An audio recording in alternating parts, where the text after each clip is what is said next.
Hey guys, it's Flo checking in on day 5, the last day until the end of the month, on Perfect Show for Rachel, the R&D we're doing with my severely learning disabled sister, empowered as a director and as our tech operator as we trialled today. So today was amazing. We spent the first hour getting everything ready. We went to Morrison's and bought all of the snacks Rachel likes the most. We had our cards, we had giant Jenga. We set up like a kind of a birthday party table almost. So Rachel quite likes that communal thing. And Tim Kelly, who we're working with to make Rachel an accessible tech desk, brought in like a prototype tech desk where Rachel can press really big buttons and it sets off a sound cue.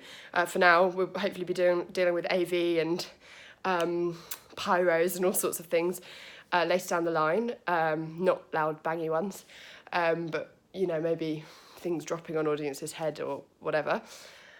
And Rachel loved it. She came in, all of her jokes were working. She included Tim, so Tim, who's come in with a tech creative perspective, is very much part of the experience, which I think anyone who walks into our space is. And what I loved was Rachel didn't feel fixated on staying on one thing for 3 hours because she had this range of options very clearly laid out. And she began to trust that whatever she offered, we would say yes. And that we might offer something new, but that was okay because it was still what Rachel wanted. So that was really great for me. So I don't think the show does have to be 3 hours of giant Jenga. I think it has to be however long of Rachel feeling like the whole show is in her control and she's leading us. And therefore it can change because Rachel's a multifaceted human being who likes lots of different things, but each change will be something new to celebrate. And my favourite thing was she had one trigger button that triggered "This is the greatest show" from Greatest Showman, and that was quite fun because I feel like right now this is the greatest show for me to work on and I'm so thankful.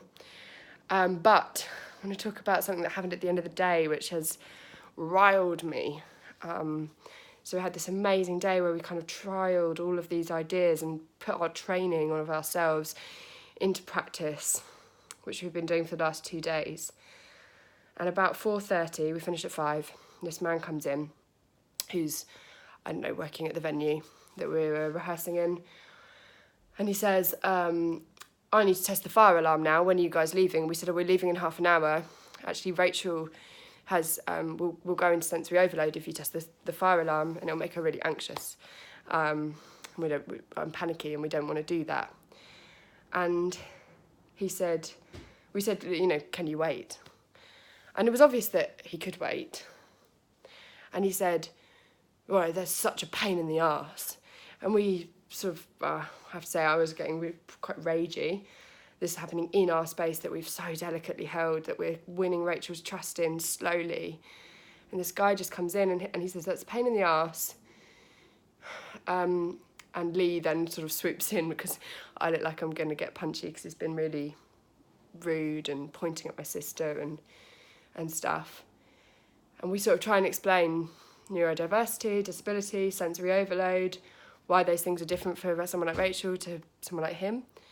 And he pointed at my sister and he said, children like that, and Rachel's 28, and by like that he meant disabled people, need to be trained. And it's your job to train her. She needs to be trained so that she can be in a fire alarm test. And I feel so confronted by that because, well, firstly, it makes huge assumptions about what we do and don't know as Rachel's carers, but what Rachel doesn't know, what she needs.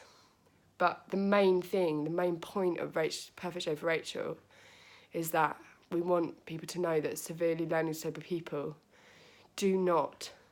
cannot, should not be required to be trained to behave in neurotypical ways, and it is our job to train ourselves so that shit like that doesn't happen.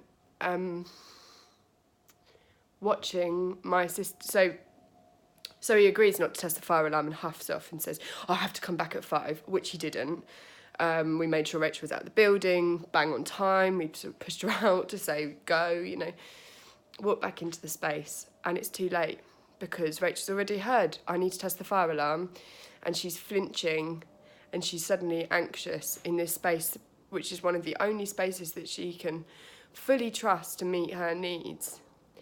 And that man coming in with his, she needs to be trained, I'm not willing to change my ways around this, totally railroaded a week's worth of work and made it unsafe for my sister, who then spent half an hour fearing an alarm going off,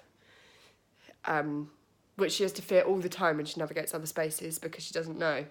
But in that space, she trusted us to hold her, and someone else came in and ruined it. So it's been an amazing day. I don't want to take away anything of that, but the rage that I'm feeling, I think is valid. I'm not saying shit like that doesn't happen all the time, but it needs to change, and people need to not tell people how disabled people need to be. It's bullshit. I'm angry. And I'm done now. Thank you so much for watching.